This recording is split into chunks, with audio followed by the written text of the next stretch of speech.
రాష్ట్రంలోని ఉన్నత విద్యా సంస్థలు ఈ వారం నుంచి సమ్మెబాట పట్టనున్నాయి. డిగ్రీ, ఇంజనీరింగ్, ఫార్మసీ సహా అన్ని వృత్తి విద్యా కాలేజీలు సమ్మెలో పాల్గొనున్నాయి. యాజమాన్యాల సమ్మెత రాష్ట్ర వ్యాప్తంగా 1840 కాలేజీలు బంద్ కానున్నాయి. ఫలితంగా దాదాపు 35 లక్షలకు పైగా విద్యార్థులపై సమ్మె ప్రభావం పడనుంది. గత 4 ఏళ్లుగా ఉన్న ఫీజు రియంబర్స్మెంట్ బకాయిలు చెల్లించాలని ప్రైవేట్ కాలేజీల యాజమాన్యాల సంఘాల సమైక్యత గత 2 నెలలుగా ప్రభుత్వాన్ని కోరుతుంది. పలు విడతలుగా చర్చలు కూడా జరిగాయి. రాష్ట్ర వ్యాప్తంగా సమ్మెబేట పట్టిన కాలేజీలు, రాష్ట్రంలోని విద్యా సంస్థలు నిరవధిక బంద్. రాష్ట్ర వ్యాప్తంగా బంద్ కు 1840 కాలేజీలు, డిగ్రీ, ఇంజనీరింగ్, ఫార్మసీ సహా అన్ని కాలేజీలు బంద్ ఫీజు రియంబర్స్మెంట్ బకాయిలు చెల్లించాలని డిమాండ్.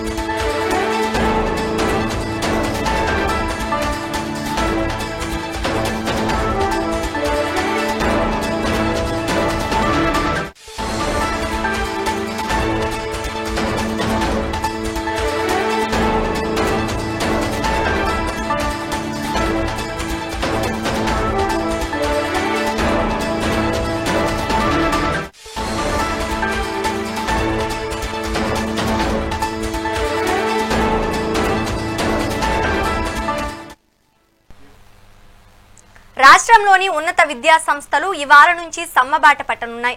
డిగ్రీ, ఇంజనీరింగ్, ఫార్మసీ సహా అన్ని వృత్తి విద్యా కాలేజీలు సమ్మెలో పాల్గొనున్నాయి.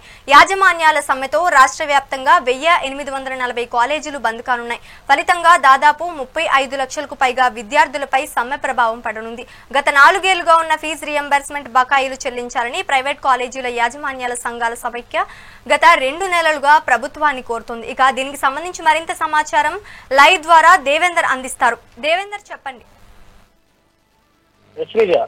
ఈ రోజు నుంచి కూడా రాష్ట్ర వ్యాప్తంగా ప్రైవేటు డిగ్రీ కళాశాలలు, అలాగే ఇంజనీరింగ్, డిఈడి, వృత్తి విద్యా కళాశాలలు కూడా పూర్తిగా యాజమాన్యాలు బంద్ ప్రకటించిన సంగతి మనం చూస్తా ఉన్నాం.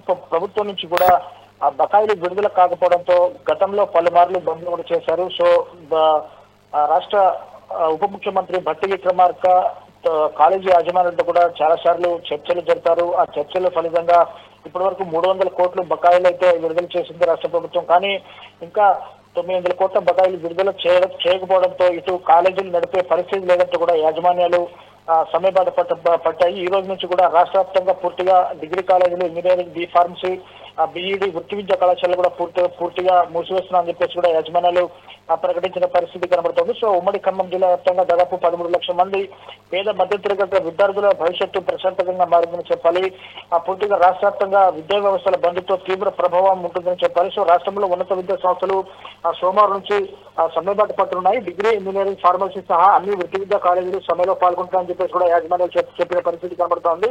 యాజమాన్యాల సమ్మెతో రాష్ట్ర వ్యాప్తంగా 1840 కాలేజీలు బంద్ కానున్నాయి. ఫలితంగా దాదాపు 35 లక్షల మంది పైగా విద్యార్థులపై సమ్మె ప్రభావం పడడంతో గత 4 ఏళ్లుగా పేరుకుపోయిన ఫీజు రియంబర్స్మెంట్ బకాయిలు చెల్లించాలని ప్రైవేట్ కాలేజీ యాజమాన్య సంఘాలు కూడా గత 2 నెలలుగా ప్రభుత్వాన్ని కోరుతుంటూ వచ్చింది. విడతల వారీగా కూడా చర్చలు జరిగాయి. ఈ నేపథ్యంలో దీపావళిలోపు, దసరాలోపు 600 కోట్లు, అలాగే దీపావళిలోపు మరో 600 కోట్లు విడుదల చేస్తామని చెప్పేసి కూడా ప్రభుత్వం హామీ ఇచ్చింది. అయితే ఇందులో 3000 కోట్లు మాత్రమే విడుదల చేశారు. గతంలో 3000 కోట్లు విడుదల చేసి ఇప్పటి వరకు 900 కోట్ల బకాయిలు ఇప్పటి వరకు ఇవ్వకపోవడంతో కూడా మరోసారి బంద్ దిశగా యాజమాన్యాలు కూడా అడుగు వేసిన పరిస్థితి కనబడుతోంది. సో ఆదివారం ముఖ్యమంత్రి కార్యాలయంలో అధికారులతో ప్రైవేట్ డిగ్రీ కాలేజీల యాజమాన్యాలు చర్చలు కూడా జరిపిన పరిస్థితి కనబడుతోంది. దీనికి ప్రభుత్వం కూడా అంగీకరించకపోవడంతో ఈ సమ్మెబాట చేస్తున్నారని చెప్పేసి రాష్ట్ర ప్రైవేట్ కాలేజీ యాజమాన్య సంఘం అధ్యక్షుడు నిమ్మగడ్డ గణేష్ బాబు కూడా చెప్పిన పరిస్థితి కనబడుతోంది. సో సమ్మె నేపథ్యంలో విద్యార్థులకు ఇబ్బందులు కలగకుండా పరీక్షలు కూడా వాయిదా వేయాలని అన్ని యూనివర్సిటీలు కోరినట్టు కూడా రమేష్ బాబు తెలిపారు. ఈ సమ్మె నేపథ్యంలో పరీక్షలు వాయిదా పడ్డాయి. జేఎన్టీ పరిధిలోని